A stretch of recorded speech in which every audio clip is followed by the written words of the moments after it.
Hoje nós vamos falar a respeito dos recursos morfossintáticos. Quando a gente vai produzir um texto e quando a gente vai ler um texto, aquele autor que escreveu, e mesmo nós, quando nós escrevemos, nós usamos recursos que são recursos estruturais, gramaticais. E esses recursos fazem diferença para o sentido do nosso texto. E é sobre isso que nós vamos trabalhar hoje. Então, a morfossintaxe, a gente tem que lembrar que ela é responsável pela estrutura morfológica e sintática de um texto. Ou seja, ela é responsável pela união estrutural do texto para que esse texto possa ter lógica. Então, a morfossintaxe ela é responsável usando um dos termos que nós vamos, inclusive, trabalhar hoje muito, que é a coesão, que está relacionada à estrutura gramatical, escolhida pelo autor. Ela é responsável por esse uso para que o texto tenha lógica. E são esses recursos que fazem diferença para a nossa análise. Vamos lembrar que a estrutura gramatical que um autor escolhe, ela é fundamental para o entendimento do texto. Às vezes, isso é feito até de propósito mesmo. O autor escolhe uma palavra e não outra, porque essa palavra pode ser mais interessante para dar o sentido que ele quer atribuir. Às vezes ela tem uma conotação positiva ou negativa, mas não só a escolha de palavra. Você escolher aquele verbo naquele lugar faz diferença. Por exemplo, se você fala assim, namorei José até 1999, ou namorava José até 1999. É muito comum a gente ouvir de professor de gramática, por exemplo, que a gente vai usar um pretérito perfeito para um passado acabado, e um pretérito imperfeito para um passado que não acabou, ou que perdurou por um tempo. No entanto, parem para analisar comigo. Quando você fala namorei José até 1999 ou namorava José até 1999, nos dois casos, essa realidade de namoro ela não existe mais, ela já é acabada. Então, por que se usa um verbo e não outro? Normalmente, o pretérito perfeito ele é uma coisa que acabou, mas não só acabou de fato, pode ter acabado na sua mente.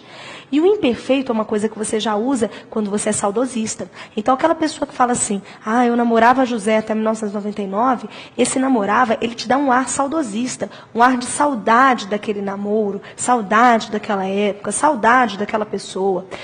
Então, essa escolha do pretérito imperfeito, nesse caso, não é um passado inacabado em termos de realidade. Se até 99 já acabou faz tempo. Mas é a forma como a pessoa lembra daquilo que vai fazer uma baita diferença. Isso tudo faz parte dessa estrutura gramatical que um autor escolhe. Às vezes ela ocorre inconscientemente, mas se está no texto pode ser analisada. E às vezes ela ocorre conscientemente. Então, essas estruturas que nós vamos ver hoje são estruturas gramaticais escolhidas também que facilitam o entendimento do leitor. Observem que isso se aplica, e eu coloquei um exemplo para a gente ver, até a questão da ordem das palavras. Se eu falo, eu bebi refrigerante, ou o refrigerante eu bebi. Quando você tira a ordem de uma coisa, você dá maior ou menor ênfase àquilo que você está trabalhando. Então, se eu falo assim, eu nasci em São Paulo, eu estou dando ênfase para o eu. Em São Paulo, eu nasci, eu estou dando ênfase para a cidade de São Paulo. O eu é menos importante. Então, até a ordem das palavras, tudo isso é escolhido. Essa escolha, como eu já falei, pode ser consciente ou não, mas ela faz diferença para a estrutura do texto. Ninguém vira e fala assim, eu bebi o refrigerante, ou o refrigerante eu bebi, numa mesma circunstância.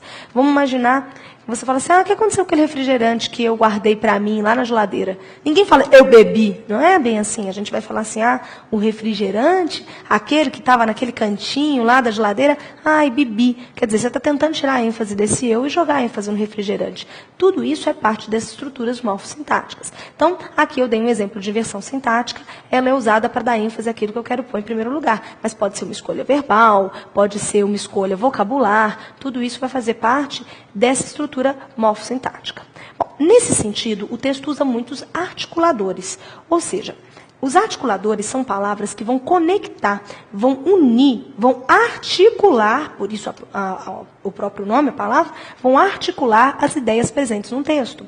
A gente aprende várias formas de articular. É muito comum, por exemplo, os professores falarem para a gente nas conjunções, nos advérbios, nos pronomes demonstrativos, relativos, que são termos usados para unir partes do texto. Esses elementos, quando a gente interpreta, quando a gente lê, a gente também tem que usar. Tem que usar observando, olha, esse que está aqui na linha 3 retoma aquele problema que foi colocado na linha 1, porque aí o texto vai ficando mais lógico.